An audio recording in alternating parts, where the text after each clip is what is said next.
Every senior has the right to quality care, and every family deserves to know their loved one is safe in choosing a long-term care facility.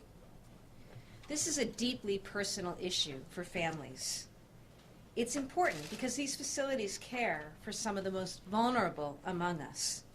And depending on the needs of these individuals, these facilities may be the only option. It's also really important to those of us in public service, including my colleagues who've joined us here today. In the state of Massachusetts, there are more than 400 nursing home facilities and over 45,000 beds across the state.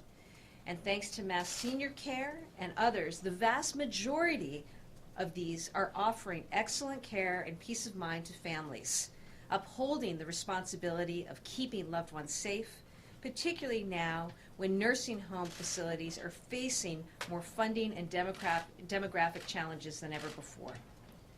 But in this office, we know that part of ensuring a safe and healthy environment in our nursing homes is the willingness of our state to investigate and take action when appropriate.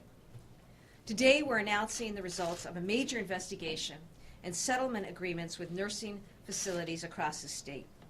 They include Oxford Rehabilitation and Healthcare Center in Haverhill, Jewish Nursing Home in Longmeadow, Woodbriar Health Center in Wilmington, Braemore Health Center in Brockton, the Rehabilitation and Nursing Center of Everett, Wakefield Center of Wakefield, and the Beaumont Rehabilitation and Skilled Nursing Center in Westboro. First, our investigations revealed that these facilities had systemic failures that led to significant harm and, in some cases, death to residents. We'll hear more from Candy in a moment, and my heart goes out to all families like hers who've lost loved ones as a result of these tragedies. Second, and important, beyond the settlement agreements we're reaching today, the owner of two of these facilities, Synergy Healthcare, will not be allowed to do business in Massachusetts for a period of 7 years. Under the terms of these agreements, these facilities will be implementing broad changes and adopting strict and multi-year compliance programs. In addition, these companies will pay approximately $500,000 in penalties, a substantial portion of which will go to a fund administered by the Department of Public Health dedicated to improving safety and quality in nursing facilities. Long-term care facilities must be accountable to the public and to the commitments made to residents and family members. My office opened this investigation based on complaints received from our partners at the Department of Public Health. Some of these came out of Department of Public Health surveys and reports from the nursing homes, but some came directly from families of residents who contacted DPH after these incidents. These stories are heartbreaking, and they demonstrate systemic breakdowns and issues that have put lives at risk. I'll give you just a few examples of what's happened here.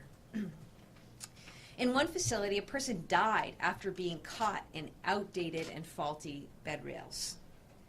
In another facility, they failed to give a patient medication that would have prevented a fatal blood clot, and the person died.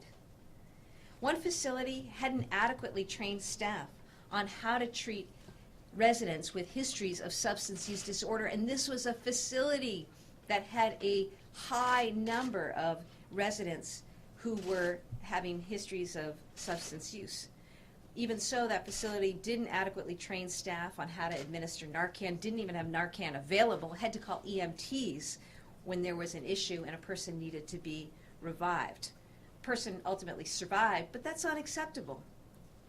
Through our settlements, these facilities will adopt new compliance programs to ensure that these avoidable injuries and treatment lapses are remedied.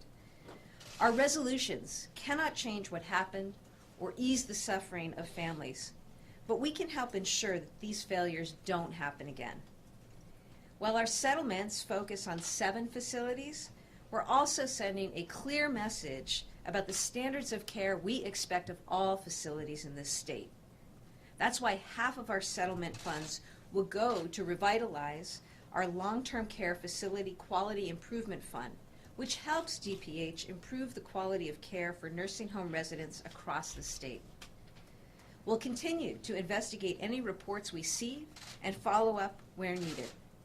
For families who've lost a loved one in a long-term care facilities, or for families who currently know that their loved ones have suffered pain as a result of placement in a particular long-term care facility, today's action is meant to address and remedy that.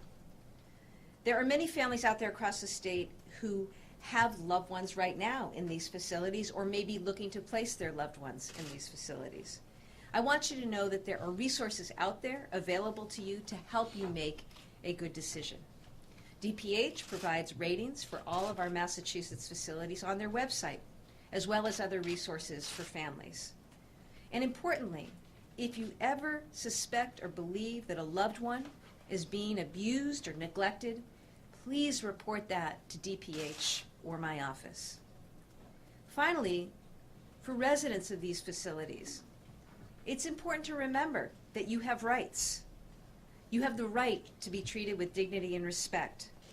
You have the right to be informed about your medical condition, medications, and to see your own doctor. And you have the right to be in a place where you are comfortable and where you can be as independent as possible. If that's not what's happening, please contact my office. Going forward, long-term care facilities and nursing homes will remain a vital resource to families and seniors in our state. Families and residents of these facilities need and deserve the best care possible, and that's often exactly what they get. But when they don't get it, and when there are issues, we want to hear about it, and we will take action.